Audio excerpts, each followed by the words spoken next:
Greetings, ladies and gentlemen. Today is September 23rd. Oakland's playing its final games at home. We have one more week of baseball left. Let's do it.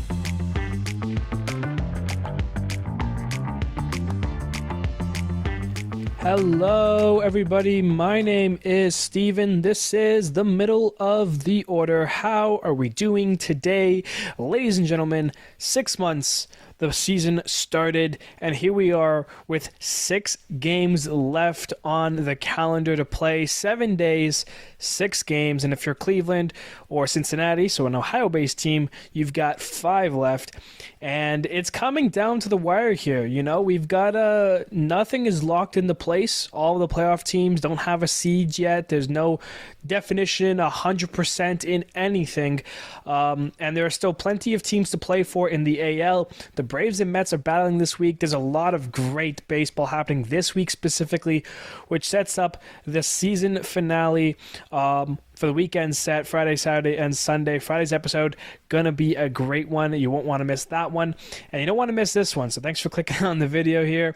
And with that all being said, let's just dive into our series recap. Leading us off, we've got the Blue Jays and the Rays, and the Rays are going to do what they have to do. They sweep the Blue Jays 1-0, 3-2, and then 4-3, all one-run games. Tampa stays in the hunt, but are on the outside looking in. The 3-game sweep, though, definitely helps Tampa out. Twins and Red Sox, this was one of the big ones from the week. The Twins opened up this series with a win in extras.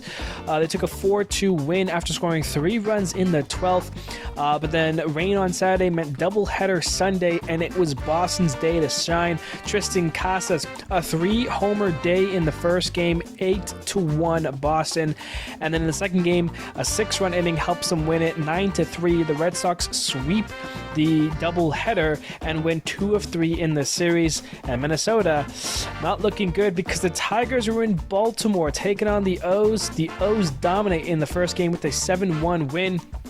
Game 2, it was looking like Detroit was going to win this one, but the O's tie it with 2 runs in the 9th. They head to extras. The Tigers, though, get 2 runs in the 10th and take the win that they were going to get, 6-4 Detroit. And in the last game, it's Kerry Carpenter who gets 2 home runs in the game to help Detroit win it by 1. 4-3 Tigers. They take 2 of 3 from the O's, and that means they have a wild card spot. Wow. Giants and Royals. Kansas City. We had a big slumping losing streak earlier in the season, and they're on another one right now. They got swept by the Giants 2-1, 9-0, and 2-0. The Royals can only score 1 run at home and get swept by the Giants. That's not too good if you're a Kansas City Royal fan. Something to definitely start the alarms for with the last week coming up. Yankees and A's. The Yankees score 3 runs in the 10th inning to take one away from Oakland. 4-2 Yankees there. Second game is complete domination, leading to a 10-0 Yankees win. And in the final game, it's once again the New York Yankees 7-4. They sweep the Oakland A's, and they're in a pretty heavy-looking driver's seat for the AL East. A lot would go wrong for them to lose out to the O's there. Angels and Astros for a 4-game series, and the Astros were in complete control. 3-1, 9-7, 10-4. The Astros take the first 3 games of this series, but the Angels try to help the Mariners out in the final game. They score 9 runs in the last 4 innings. 4 of those runs came the 9th. They came back and beat the Astros 9-8, but would it mean anything for the Mariners, who played a 3-game series in Texas against the Rangers? Thankfully, it was Julio who hit 2 home runs on the first day. 8-2 Mariners, followed by an 8-4 Mariners. They were looking for the sweep, but they blow it. They were up 5-0 against the Rangers. The Rangers score 5 straight runs, and then Marcus Semien, he walks it off with a base hit down the left field line. 6 straight runs for Texas, wins it in a walk-off 6-5. Mariners take 2 of 3, but they really needed all of those games. Unfortunate for them. Braves and Marlins. The Marlins helping out the Mets by taking the first game of the series 4-3, but the Braves right themselves in the next two, 6-2 and 5-4. The Braves take 2 of 3 from the Marlins, but it's off to New York to see how the Mets handled the NL East leading Phillies, who are still looking to clinch their division. Phillies and Mets here. The Mets open up the 4-game series with a 10-6 win, but the Phillies come right back 12-2 to even up the series. On Saturday, it's another great start from Sean Manaea, leading to a 6-3 Mets win. And can they get 3 of 4? They can. Brandon Nimmo's home run in the middle of this game gives the Mets the 1-run lead that they need. Edwin Diaz comes in for a 2-inning save. What a job by Diaz. 2-1 Mets, your final. They take 3 of 4 from the Phillies and hold the 2-game lead over the Braves. Nationals and Cubs. The Cubs take 3 of 4 in this series. They win the first 2 games 7-6 and 3-1. The Nationals get Saturday 5-1 Nats, and the Cubs finish it off with a 5-0 shutout over the Nationals. The Cubs taking 3 of 4 from Washington. Pirates and Reds. The Reds take the first 2 games 8-3 and 7-1, but drop the finale. The Pirates shut out the Reds 2-0 the final there, and the Reds taking 2 of 3 from the Pirates. Guardians and Cardinals were kind of interesting here. Battle of the top 2 closing pitchers. Emmanuel Clase, Ryan Helsley, the Guardians open up the first game with a 5-1 win, but then it's the Cardinals, and more importantly, Ryan Helsley, who gets the saves. Back-to-back days, they win it 6-5 and 2-1. 2 one-run games. The Cardinals edge out over the Guardians, helping out teams in the AL, I guess. Cardinals taking 2 of 3 from the Guardians. D-backs and Brewers. This was a big series for the D-backs in Milwaukee. 5-1 Arizona, 7-4, 5-0. They took the first 3 games of this series, and they were up 8-0 in the last game. But what a salty way to end this series. The Brewers come back in dramatic fashion, down 8-0 to win it 10-9. They avoided the sweep, salvaged the series. D-backs still a good series, 3 of 4 against the Brewers, but that last game leaves a sour taste in their mouth. Rockies and Dodgers. The Dodgers take a 6-4 win to open the series, but the Rockies come back strong, helping out the Padres with a 6-3 win over the Dodgers. They were up 1 run in the 9th inning, looking to win another game, but it was Ohtani, Betts, and Freeman due up in the 9th for the Dodgers, and Freeman didn't even need to at-bat. Ohtani and Betts go back-to-back to tie it and win the game. Mookie Betts, the walk-off home run. 6-5 Dodgers as they take 2 of 3 from the Rockies. And then the White Sox and the Padres. Padres win the first game 3-2. White Sox came back in the 9th, down to their last strike. A 2-run home run tied it. But in the 10th, it's Fernando Tatis Jr. who drives one to right center, the walk-off for the Padres. Second game comes easy, 6-2 San Diego. Third game was close. They were down a run late, but the Padres score 3 runs in the 8th to take the lead and sweep the series. They win it 4-2, taking all 3 against the White Sox as they should. White Sox are now at 120 losses, and we'll be talking about that as well. That's your series recap. Alrighty, now for your game of the weekend, I'm taking you to Milwaukee.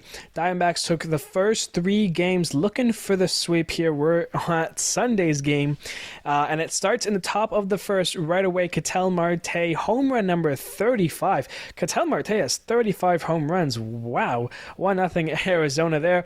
Top 3, it's Geraldo Perdomo, who gets an RBI triple. That brings in another run. Gurriel, he grounds out to bring in another run. Then it's Jake McCarthy, a 2-run single. It's another 2 runs there. And then Josh Bell, for good measure, he hits a 2-run home run, his 19th of the season.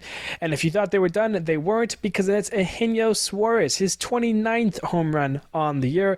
8-0 Arizona. They had a 7-run third inning, and they were looking good to complete the 4-game sweep.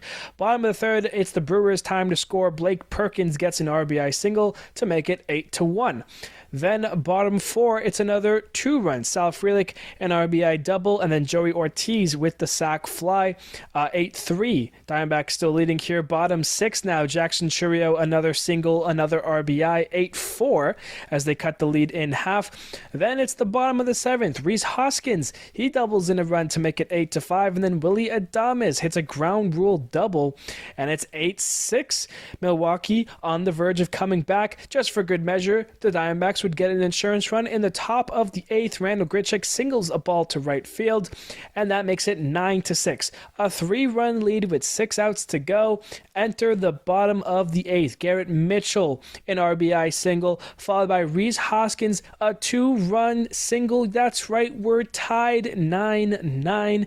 And then after that, it's Jake Bauers, kind of a clutch guy on that Brewers team. He hits an RBI single. Brewers score a 10th run. They take the lead after being down 8-0.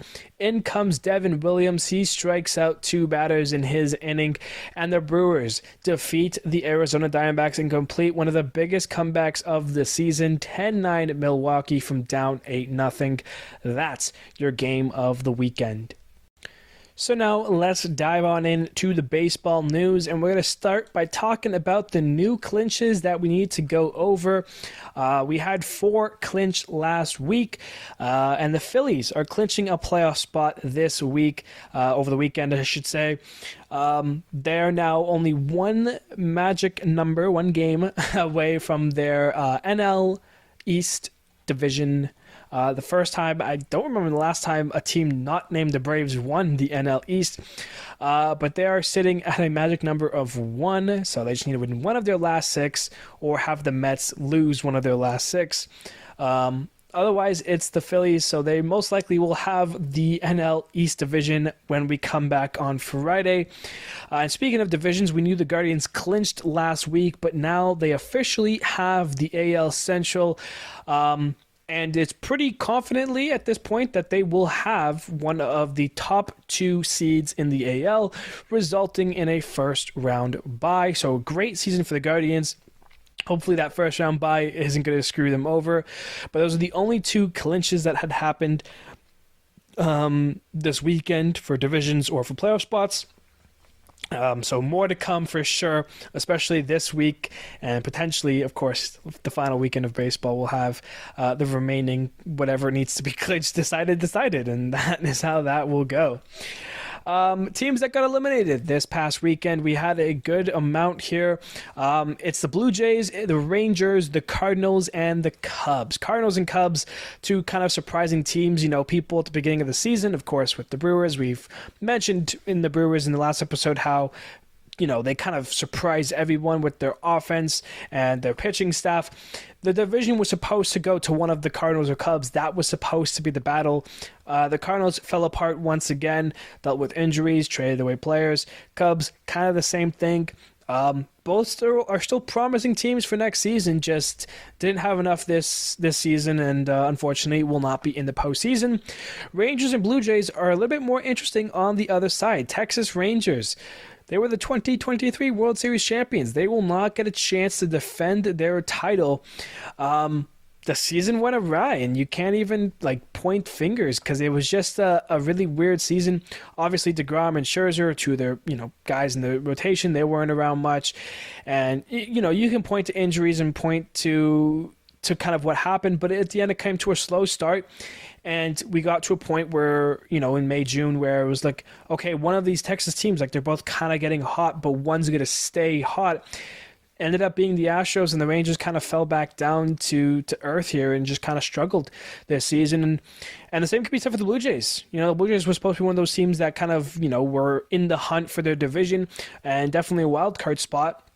And, what ended up happening was the Jays traded away half of their roster. And, you like that, we don't know what exactly went wrong with the Blue Jays camp, but things definitely went awry. There, Bo was not playing anywhere to where Bo Bichette needs to play for the Blue Jays. And, it's going to be interesting next year because, of course, Bo and Vladdy are going to be free agents soon. Will they lock them up? Will they not?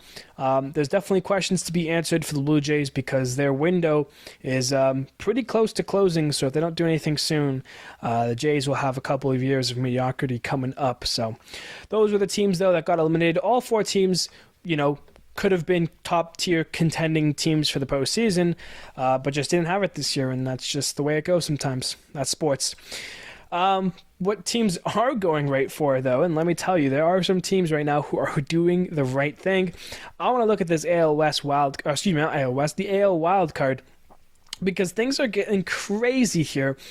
Baltimore right now, they're comfortably in the first seed in that wild card. They're 4 games up on the line, and despite recent struggles, 3-7 in their last 10, they're still very close to clinching a spot in the postseason. They have a series with the Yankees coming up, and a lot would need to go right for them to sweep to get the AL East division from the Yankees. It's still doable, but very, very unlikely. It's the next one that kind of interests me. The Tigers Royals right now are tied 82-74. One team is hot. That's the Tigers. They're 7-3 in their last 10. The Royals are ice cold. They're 2-8 in their last 10 and on a 7-game losing streak. So a chance for the Royals to kind of, pull away with certain things and to get ahead here. And they have blown it against the Series and Giants. Only 1 run at home is bewildering to me. And speaking of teams that have blown it, how about Minnesota? They're right now 1 game out of the wild card at 3-7 in their last 10. That is outstandish for the Twins, because the Tigers, go back to August 11th, had a 0.2% chance at making the playoffs. They were dead in the water. They were nearly 10 games back, and here we are, 1 week left of the season, and they're occupying a wild card spot with a 71.1% chance to make the postseason. And by the way, I cannot stress this enough in every episode, they finish with the White Sox.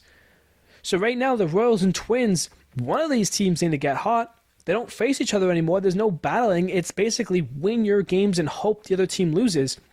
Not to mention, Seattle's only 1 game out of the Twins. They're 2 games back of the wild card. They still have a chance at the West Division against the Astros. But again, like Baltimore, a lot would need to go right. So as it stands, you have the Tigers and Royals tied at 82-74. 1 game out is Minnesota. 2 games out is Seattle. And if you want to look even further, Boston and Tampa are 4 games out. They still have a chance, but so much needs to go right for them. That's very unlikely that's going to happen. So yeah, it probably won't happen for those 2 teams, but just giving them, a little shred of hope here. But Seattle, Minnesota, Royals, Tigers, the 4 of them will compete for the final 2 spots. Depending on how some of the series goes this week, we'll be talking about it Friday as in, hey, Seattle lost 3 against the Astros. They're done. That's all it takes. We're at a point now with 6 games left. You get swept this week, and it's over. Doesn't matter which team it is. It's over. Tigers have Tampa Bay, Kansas City. They have Washington. Minnesota gets Miami, and then Seattle has Houston. So off of those numbers, Seattle's definitely the odd one out. If Seattle's going to earn a postseason spot, they're going to need to win their games. And that is the very important bottom line thing. But at the same time, all these teams need to win. The Royals on a 7-game losing streak needs to open their series against Washington with a win. They need to get back into that winning feeling, because otherwise, one of the teams is going to blow it. I think the Tigers are too hot right now. They're 7-3 in their last 10, and like I said, White Sox. That is something super important to mention here. I think Detroit is going to get a seed here, which means you're kind of battling between Royals and Twins. One of these teams is going to blow it, if not both of them, and Seattle would sneak in. It's going to be very interesting how this last week of baseball shapes up. We'll have to see how this first series goes, and then on Friday we'll have an update kind of on exactly what are the playoff chances here and what are the situations and what needs to happen for which teams to sneak in there. But this is definitely not getting decided this week, I'll tell you that much. We're going to have seeds to clinch over the weekend, to say the very least. That is your AL wildcard update, and a crazy one at that. Moving on now, Oakland is playing the Texas Rangers this week. Rangers at A's, and it is the final time there will be baseball at the Coliseum. Nathan Eovaldi, Spence get the first game on Tuesday. The Wednesday game, it's Cody Bradford and Basso for the A's. And then on Thursday, the final game of of baseball in the Coliseum. It's going to be Kumar Rocker versus Ginn. Your pitching matchups there for the last 3 games here. Thursday, September 26th, final day of Oakland Coliseum baseball, Oakland Athletic baseball at home. It's the game to watch. 3:37 Eastern Standard Time. If you have nothing to do Thursday, throw that game on. It's going to be a sellout. It's going to be as wonderful of an atmosphere for baseball as you can get.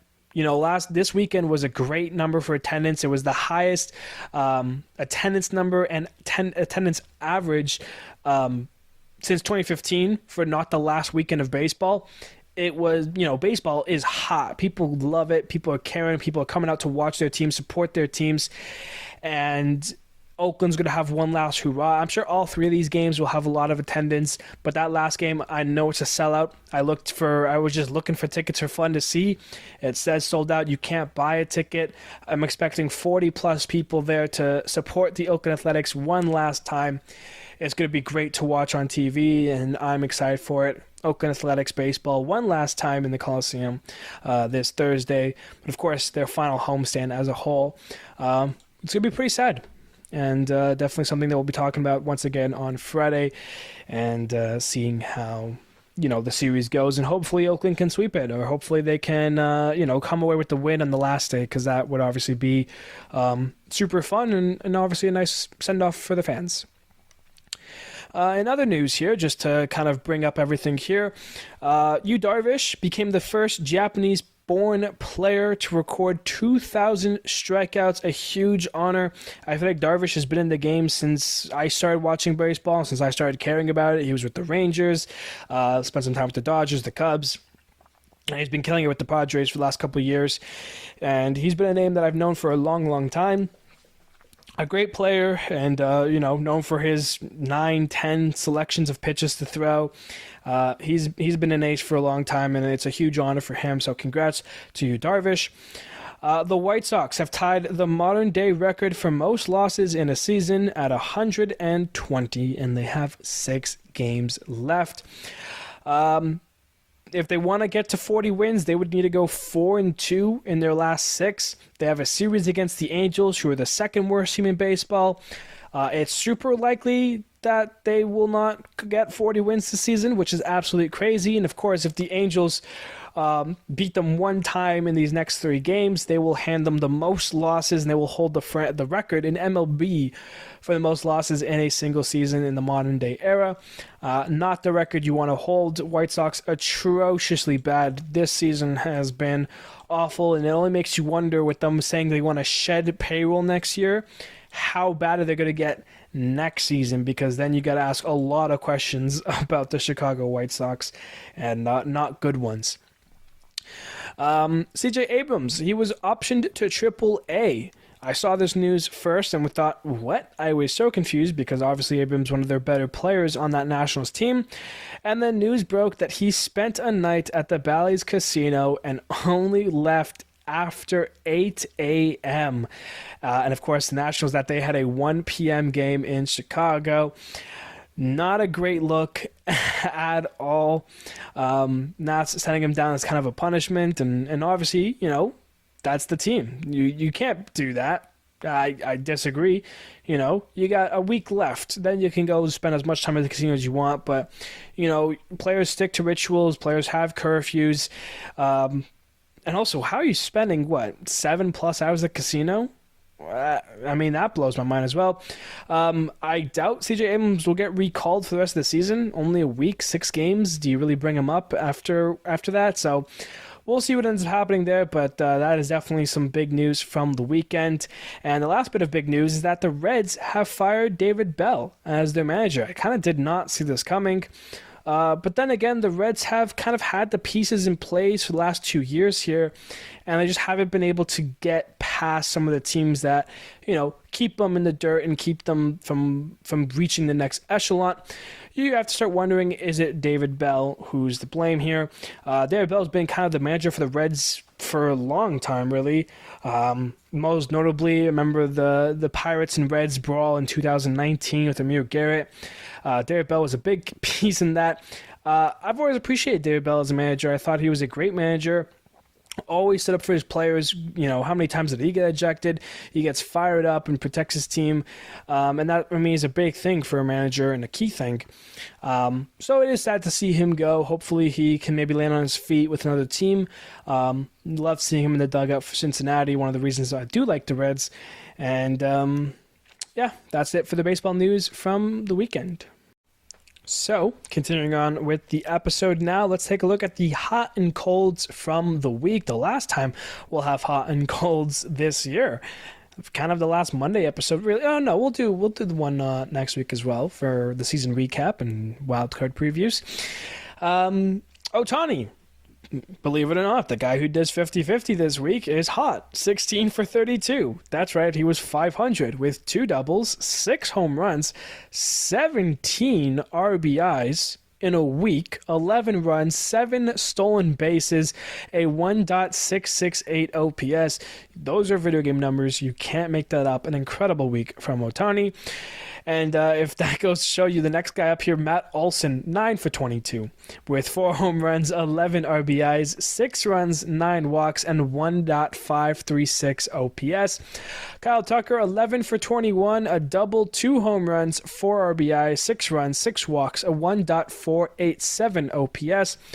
Luis Angel Acuna from the Mets, 9 for 22, 2 doubles, a triple, 3 home runs, 6 RBIs, 6 runs, a 1.435 OPS.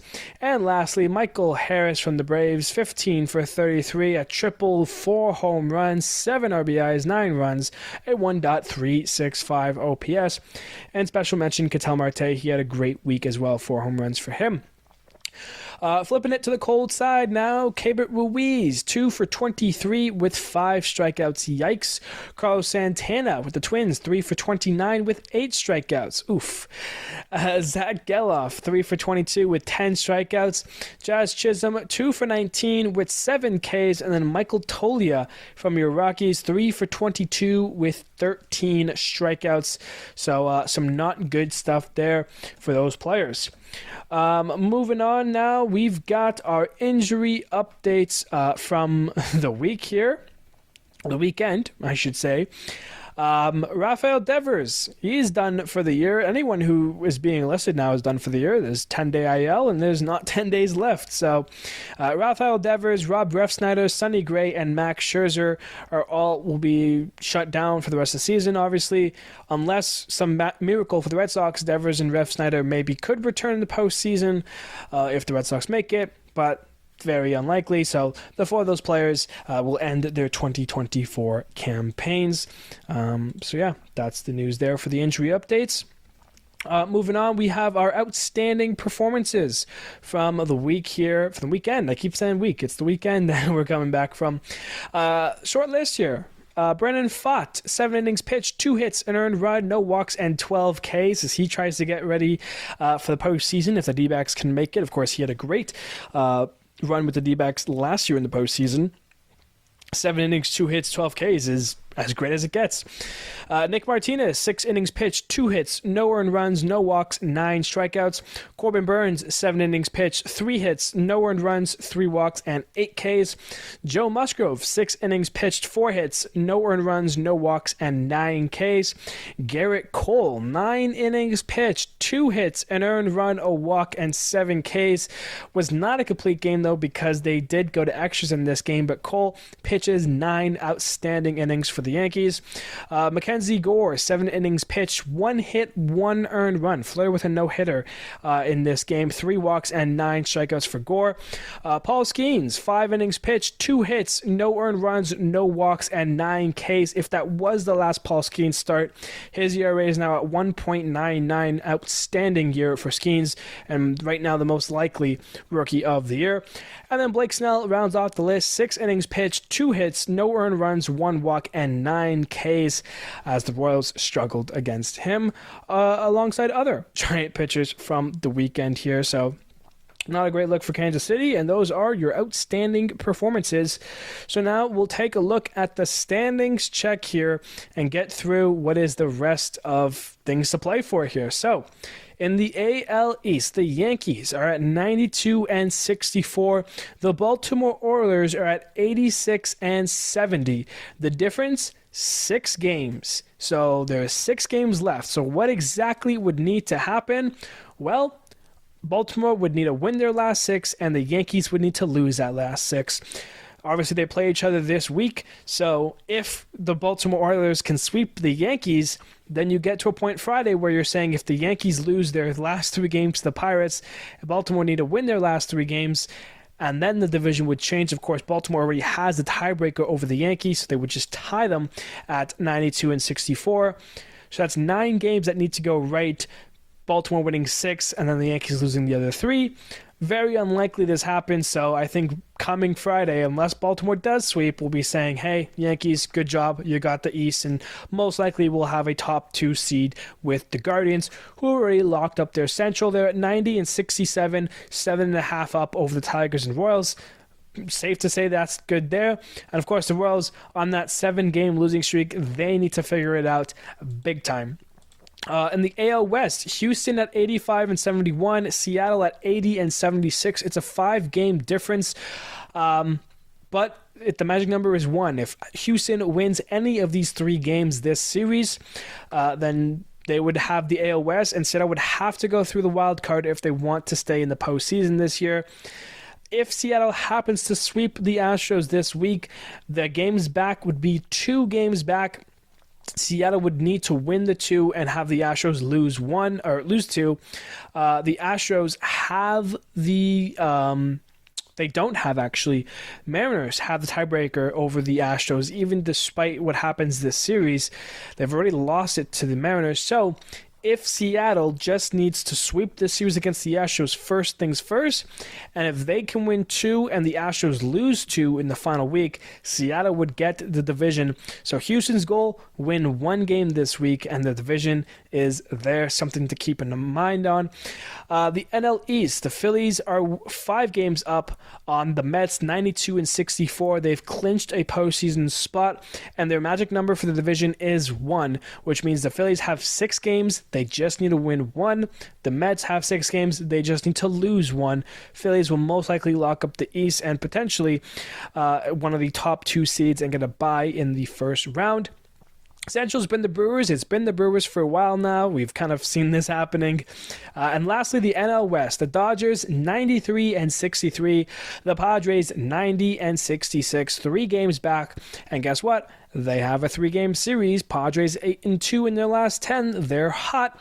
If San Diego sweeps this series, we'll be talking about Friday how the Dodgers and Padres are tied for the NL West lead. One of those teams would get one of the top 2 seeds. The other one would settle for the 4th seed.